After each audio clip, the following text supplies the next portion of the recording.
Hello everyone. So very warm welcome to this amazing session. So my dear students, so I am Pinkesh Kumar, your organic chemistry faculty. So my dear students, आज हम लोग एक बहुत ही important topics पे discuss करने वाले हैं organic chemistry की, जो काफ़ी टाइम्स जो है वहाँ से आपको क्वेश्चंस पूछे जाते हैं, है ना। काफ़ी इंपॉर्टेंट होता है ना।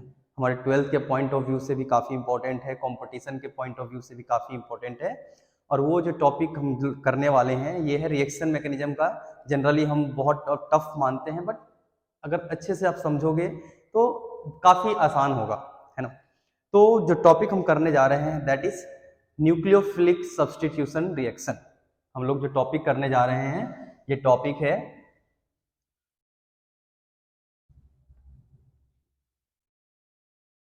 न्यूक्लियोफिलिक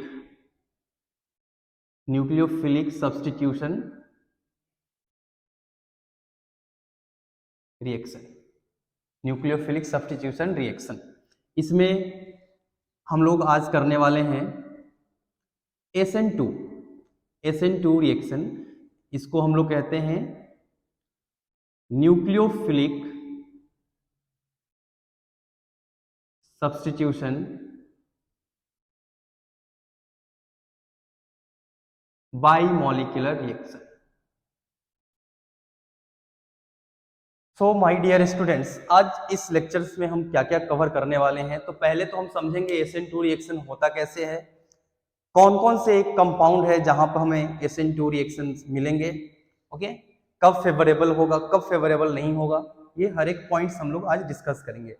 फिर क्यों हम इसको बाइमॉलिक्यूलर रिएक्शन कहते हैं, इसका SN2 नेमिंग जो है किसके ऊपर रखा गया है। तो all things we are going to cover in this lecture. So आप लोग अच्छे से समझो, कुछ भी प्रॉब्लम हो please let me know in the comment sections, okay. So first thing मेरे प्यारे बच्चों, ये जो रिएक्शन है it is given by it is given by it is given by alkyl halide. Alkyl halide.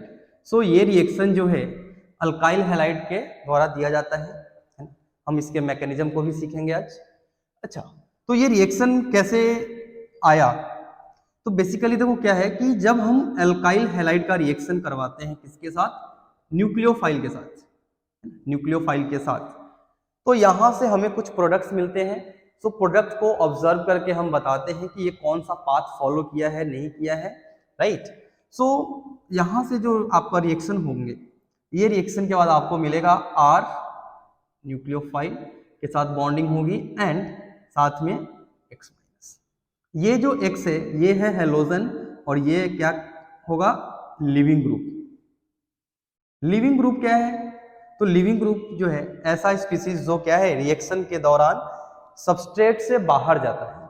Reaction के time में क्या होगा, सबस्ट्रेट से बाहर जाएगा, ऐसे ग्रुप को हम लिविंग ग्रुप कहते हैं, ठीक है। अब क्वेश्चन ये है कि ये रिएक्शन कैसे होगा। देखो, तो बेसिकली देखो यहां पर क्या किया गया कि हमने पहला क्या क्या रखा, एक स्ट्रॉन्ग न्यूक्लियोफाइल को रखा। हमने स्ट्रॉन्ग न्यूक्लियोफाइल को रखा और हमने यहाँ पे अल्काइल हैलाइड चेंज करते गया, है ना। तो कुछ ऐसे अल्काइल हैलाइड मिले जहां पर ये रिएक्शन जो है काफी फास्ट हुआ। बहुत सारे ऐसे अल्काइल हैलाइड मिले जहां पे ये रिएक्शन काफी स्लो हुआ।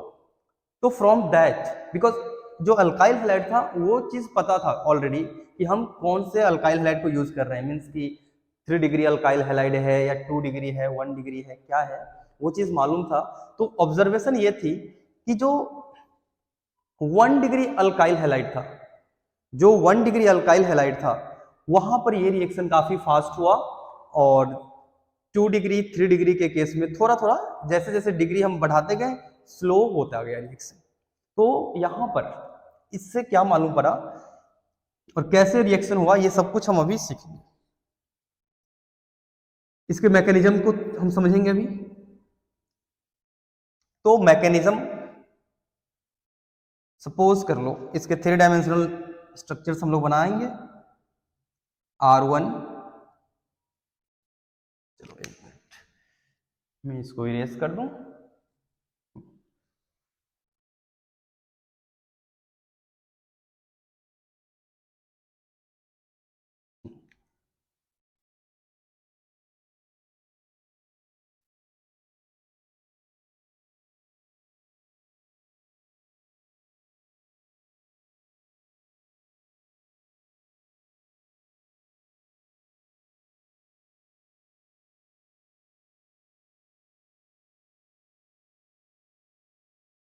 ओके, तो यहां पर क्या ऑब्जर्वेशन था इसको हम समझते हैं। ऑब्जर्वेशन ये था कि ये रिएक्शन जो है काफी फास्ट था, है ना, थोड़ा भी इसमें लाइक डिले नहीं था, क्योंकि हाँ यहाँ पर ये था कि ये रिएक्शन सिंगल स्टेप में हो रहा था। ये जो SN2 रिएक्शन है ये सिंगल स्टेप में रिएक्शन हो रही थी। अब नेक्स्ट जो क्वेश्चन है कि अगर यहाँ पर न्यूक्लियोफाइल जिस साइड से लिविंग ग्रुप जाने वाला है बाहर, उस साइड से क्या अटैक कर पाएगा, तो आंसर है नो। बिकॉज जब न्यूक्लियोफाइल इस साइड से अटैकिंग के लिए जाएगा तो होगा क्या, तो क्वेश्चन ये उठेगा कि सर यहाँ पर फिर रिपल्सन होगा, फिर कैसे अटैक होगा। तो यस प्यारे बच्चों, यहाँ पर क्योंकि यहाँ पर एक्स है ऑलरेडी, तो न्यूक्लियोफाइल इस पाथ से जब जाएगा तो रिपल्सन होगा, दोनों के बीच क्या होगा, रिपल्सन होगा। उस रिपल्सन की वजह से यहाँ पर न्यूक्लियोफाइल उतने अच्छे से अटैक नहीं कर पाएगा। तो फिर क्या होगा, तो होगा ये कि यहाँ से न्यूक्लियोफाइल जो है ये इसके बैक साइड से अटैक करेगा, इसके बैक साइड से अटैक करेगा। और दूसरी इंपॉर्टेंट चीज ये है कि अगर कार्बन ने ऑलरेडी 4 बॉन्ड बना के रखा है तो ये फिर इलेक्ट्रॉन कहाँ एक्सेप्ट कर रहा है। तो माय डियर स्टूडेंट्स, जब भी आप केमिकल बॉन्डिंग में पढ़ते हो, जहां पर भी बॉन्डिंग ऑर्बिटल का फॉर्मेशन होता है, at the same time anti bonding molecular orbital का फॉर्मेशन होता है। और यहां पर इस केस में भी एंटी बॉन्डिंग मॉलिक्यूलर ऑर्बिटल को यूज किया जा रहा है। यहां पर होता है एंटी बॉन्डिंग मॉलिक्यूलर ऑर्बिटल, जिसमें न्यूक्लियोफाइल जो है इलेक्ट्रॉन पेयर डोनेट करता है, इसमें न्यूक्लियोफाइल जो है इलेक्ट्रॉन पेयर डोनेट करता है। और एट द सेम टाइम होता क्या है, तो यहां से देखो आप लोग, ये न्यूक्लियोफाइल जो है बॉन्ड बनाएगा, at the same time leaving group जो है बाहर जाएगा। ओके, R1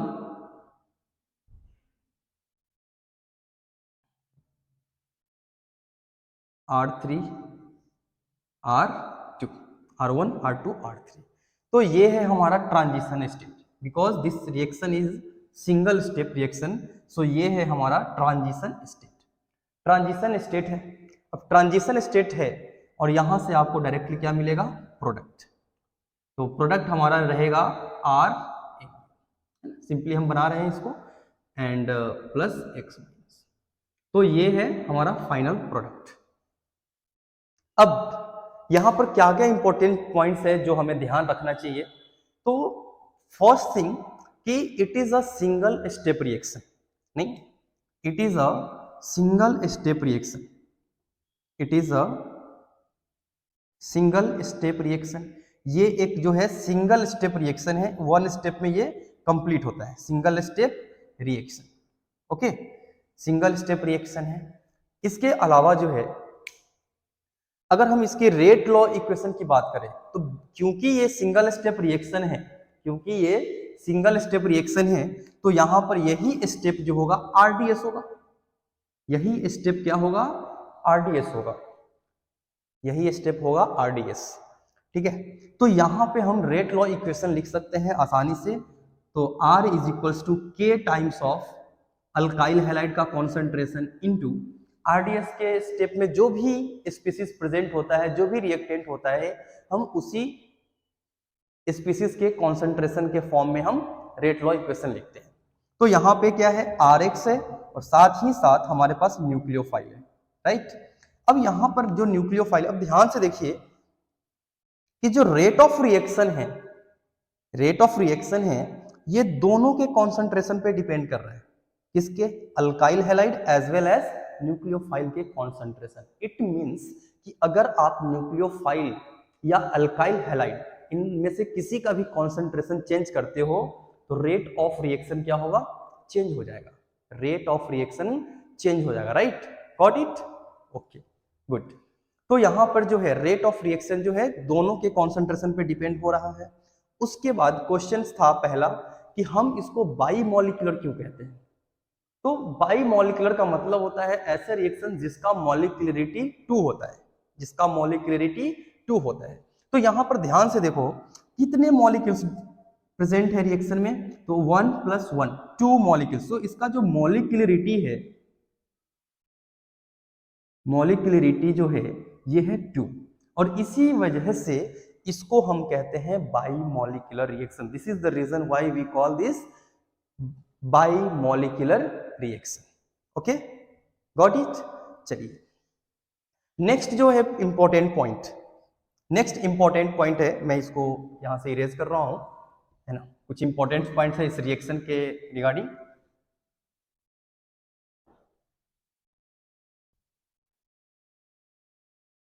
तो हमने क्या क्या सीखा, इसको बाइमॉलिक्यूलर क्यों कह रहे हैं, साथ ही साथ ये सिंगल स्टेप रिएक्शन है। ओके, ट्रांजिशन स्टेट है यहाँ। ओके, नेक्स्ट इंपॉर्टेंट चीज है कि यहाँ पर जो अटैकिंग हो रही है, अटैकिंग हो रही है फ्रंट साइड से हो रही है बैक साइड से। तो जैसा कि हम जानते हैं फ्रंट साइड का मतलब होता है एक्स के साइड, जिस साइड से लिविंग ग्रुप जा रहा है उसी साइड से अगर अटैक हो रही है इट मींस कि वो होगा फ्रंट साइड। अगर लिविंग ग्रुप के बैक साइड से अटैकिंग हो रही है तो उसको हम लोग कहेंगे बैक साइड अटैक। तो यहां पर और भी आप इंपॉर्टेंट पॉइंट्स कुछ नोट डाउन कर सकते हो। क्या हुआ, back side attack takes place, right, back side attack takes place. दूसरी इंपॉर्टेंट चीज नेक्स्ट जो है पॉइंट्स वो ये है कि जो न्यूक्लियोफाइल है वो इलेक्ट्रॉन कहां डोनेट कर रहा है। तो न्यूक्लियोफाइल जो इलेक्ट्रॉन डोनेट कर रहा है वो एंटी बॉन्डिंग मॉलिक्यूलर ऑर्बिटल में इलेक्ट्रॉन पेयर डोनेट कर रहा है, राइट। तो यहां से आप ये लिख सकते हो nucleophile donates their electron pair in anti bonding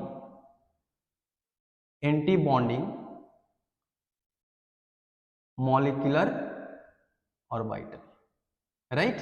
anti bonding molecular orbital में ये जो है इलेक्ट्रॉन पेयर डोनेट हो रहा है। दूसरी चीज नेक्स्ट जो इंपॉर्टेंट पॉइंट है इसमें कि इलेक्ट्रॉन तो ठीक है चलो कि एंटी बॉन्डिंग मॉलिक्यूलर ऑर्बिटल में डोनेट किया जा रहा है। दूसरी ये बात है कि जो ट्रांजिशन स्टेट का हाइब्रिडाइजेशन होता है, हाइब्रिडाइजेशन ऑफ ट्रांजिशन स्टेट जो होता है ये है sp2। ये सारे इंपॉर्टेंट पॉइंट है, बहुत इंपॉर्टेंट पॉइंट है बच्चों, है ना। एंड जो ज्योमेट्री होता है ये होता है ट्राइगोनल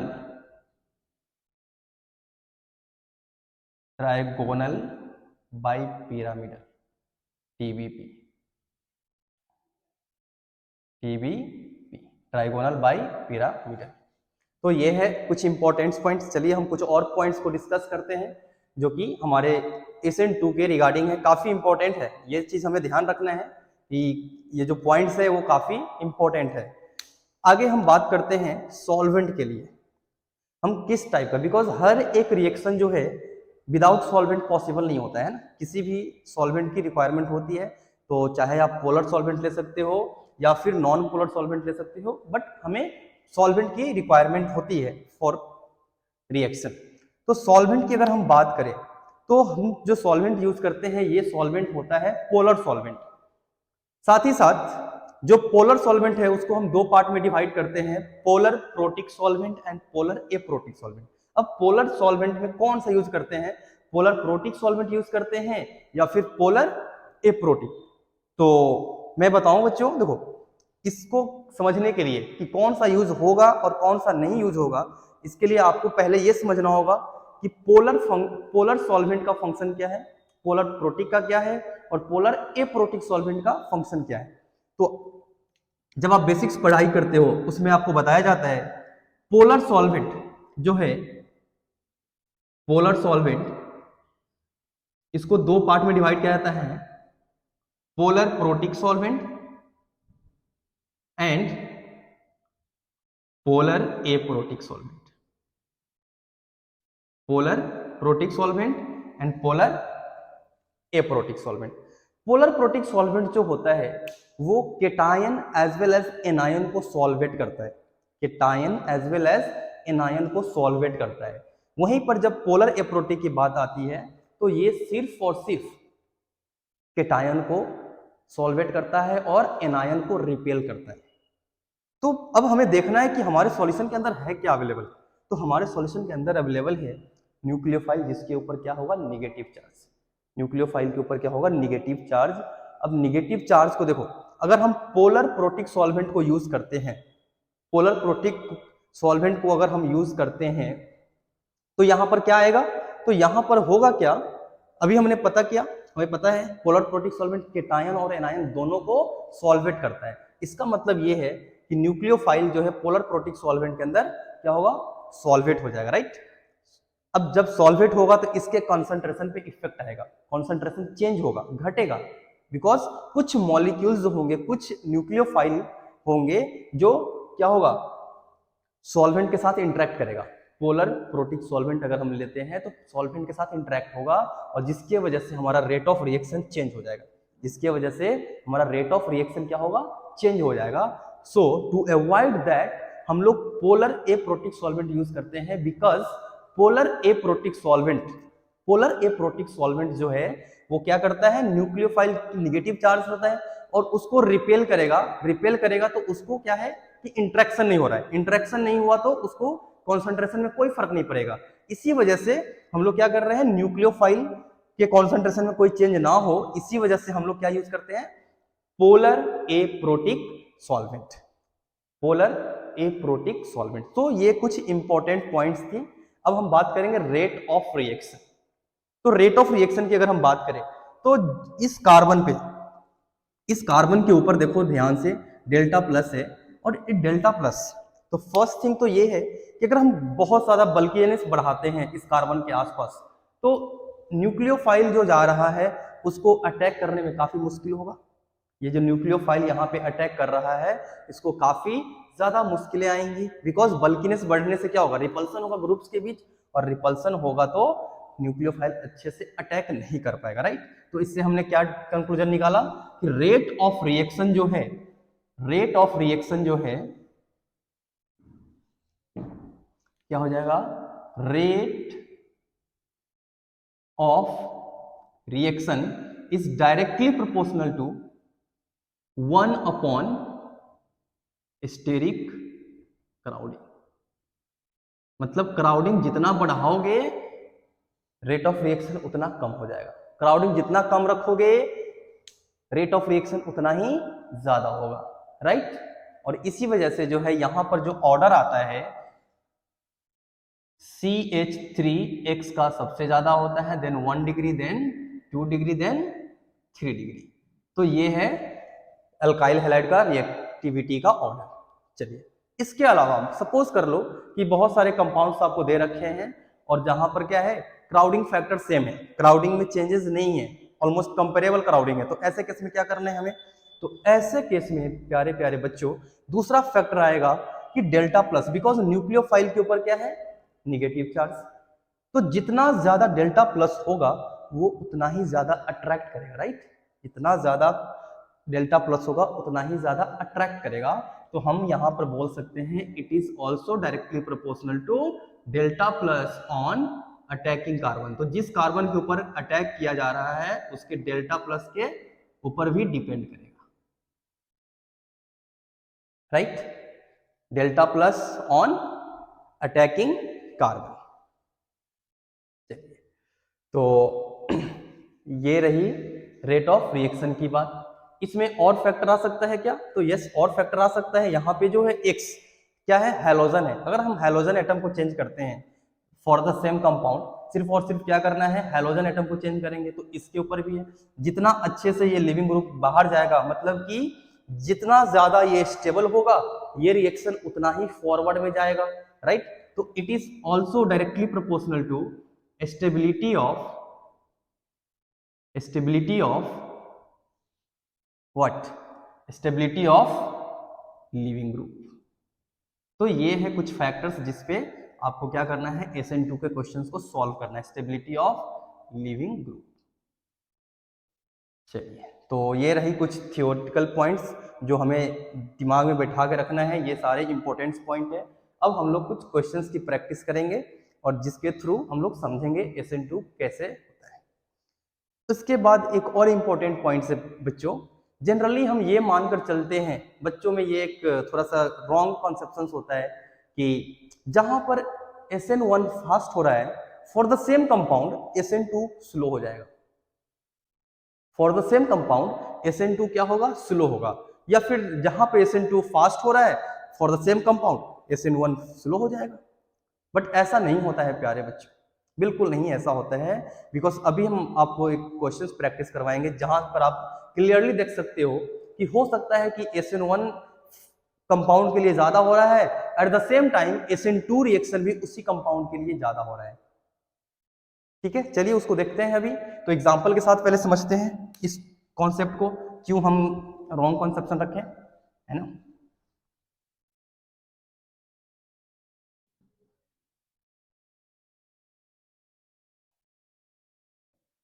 तो क्वेश्चन है हमारे पास,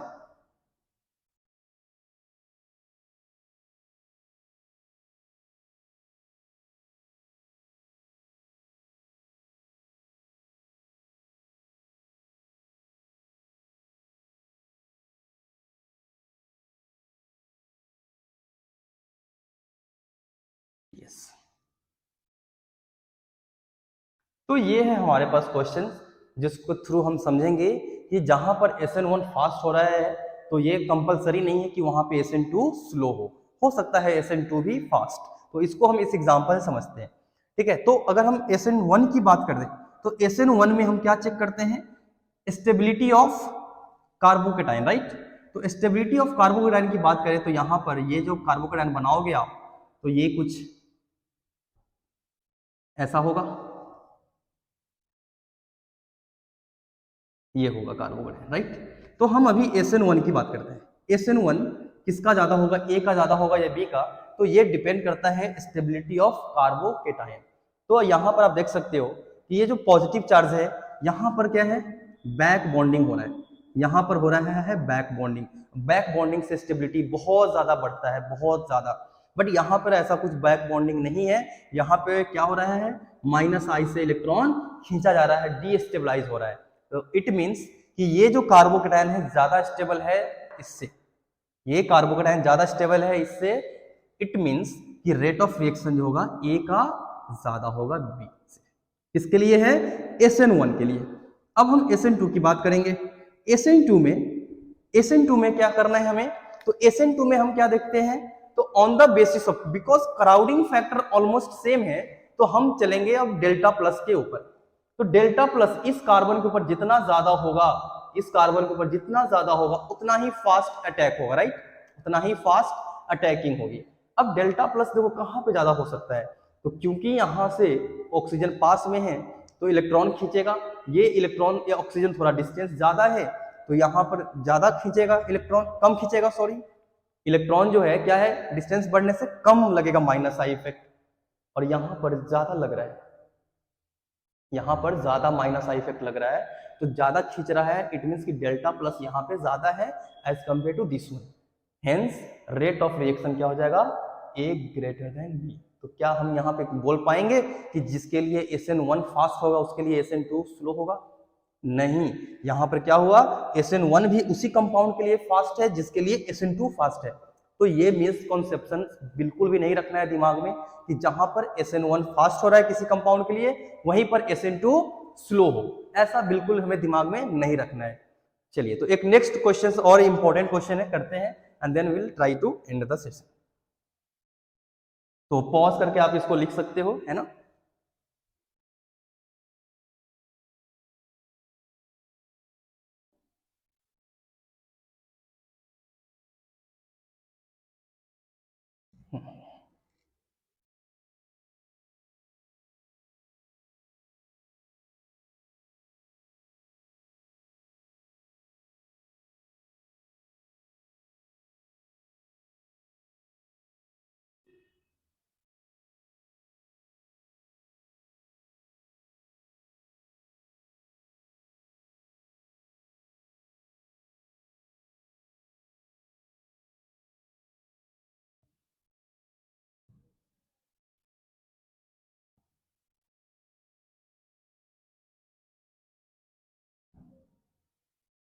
हाँ, तो ये काफी अच्छा क्वेश्चन है एक्चुअली, है ना। यहाँ पे थोड़ा हमें ध्यान रखना है कि क्या प्रोडक्ट बन सकता है और कैसे कैसे रिएक्शंस होगा। काफी इंपॉर्टेंट क्वेश्चन, ये क्वेश्चंस काफी इंपॉर्टेंट है जेई के पॉइंट ऑफ व्यू से एज वेल एज नीट के।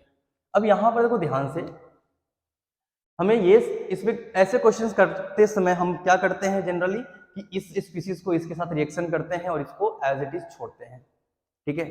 बट यहाँ पर पहले हमें समझना होगा कौन कौन से रिएक्शन होने वाला है और काफी इंपॉर्टेंट है। मैं इसीलिए कह रहा हूँ कि ये क्वेश्चन जो है बहुत ही इंपॉर्टेंट है, बहुत ही इंपॉर्टेंट है इसमें, ठीक है।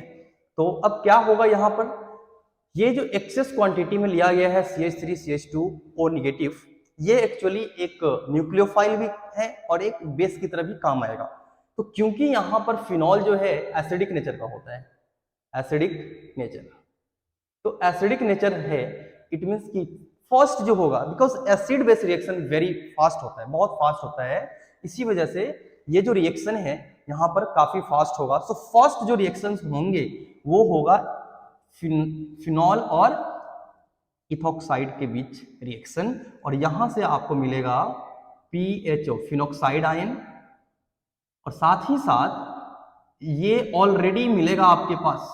क्यों मिलेगा, क्या है कारण, तो क्योंकि ये एक्सेस क्वांटिटी में लिया गया है, इसीलिए ये दोनों अब हमारे मिक्सचर के अंदर अवेलेबल रहेगा, हमारे सॉल्यूशन के अंदर ये दोनों अवेलेबल रहेगा।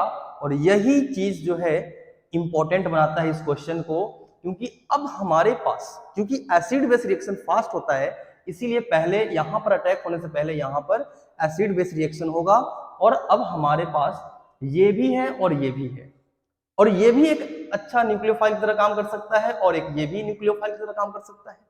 तो अब यहां पे आ गया न्यूक्लियोफिलिसिटी के बात कि कौन सा अच्छा न्यूक्लियोफाइल है, बिकॉज जो अच्छा न्यूक्लियोफाइल होगा वो अच्छे से फास्ट अटैक करेगा, पहले अटैक करेगा, और जो वीक न्यूक्लियोफाइल होगा, जो अच्छा न्यूक्लियोफाइल नहीं होगा, वो अच्छे से अटैक नहीं कर पाएगा। तो यहाँ पे आ गया कॉन्सेप्ट ऑफ न्यूक्लियोफिलिसिटी। तो न्यूक्लियोफिलिसिटी जो होती है वो PHO माइनस का कम होता है, किससे, CH3 CH2O माइनस से। क्यों ऐसा होता है, because PHO minus phenoxide ion जो है नेगेटिव चार्ज, वो रेजोनेंस स्टेबलाइज है, और इसी वजह से जो है इसकी न्यूक्लियोफिलिसिटी कम होती है as compare to ethoxide. Okay, तो यहां पर अब क्या होगा, ये अच्छा न्यूक्लियोफाइल है, इट मींस कि ये कंपाउंड जो है, ये मॉलिक्यूल इसके ऊपर अटैक करेगा, और फाइनली जो है CH3 CH2O नेगेटिव Na+, ये एज अ न्यूक्लियोफाइल इस कार्बन के ऊपर अटैक करेगा, और यहां से आपको मिलेगा CH3 CH2O CH2 CH2। तो ये क्या है, डाई इथाइल ईथर आपको मिलेगा फाइनली यहाँ पे, बिकॉज ऑप्शंस में आपको ये भी दिया जा सकता है क्या, CH3 CH2OPH, बट ये तो नहीं बनेगा मेजर प्रोडक्ट, बिकॉज ये क्या है, वीक न्यूक्लियोफाइल है। तो यहां पर मेजर क्या बनेगा, डाई इथाइल, ये है मेजर प्रोडक्ट। सो ये रही SN2 की बात। सो अगर कुछ भी आपको प्रॉब्लम है, कुछ भी डाउट्स है, प्लीज कमेंट बॉक्स में आप शेयर करें, so will try to solve there only. Okay, so thank you for the watching.